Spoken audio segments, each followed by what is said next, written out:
inzira tutazi aho tuba, ariko Imana yari ifite umugambi.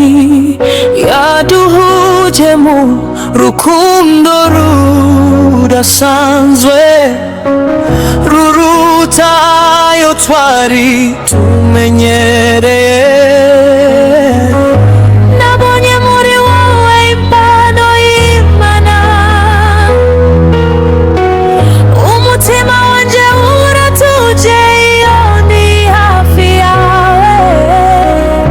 Sinshidikanya ko turi umugisha twahawe n'ijuru riteka.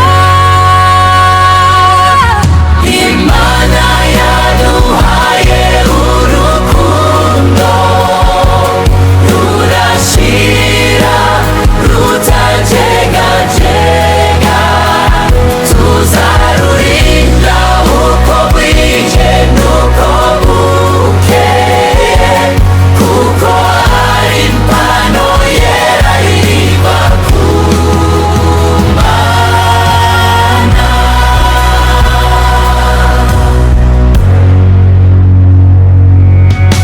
Iyo senze nkwibuka mu masengesho, nsaba Imana kuturinde ibihe byose.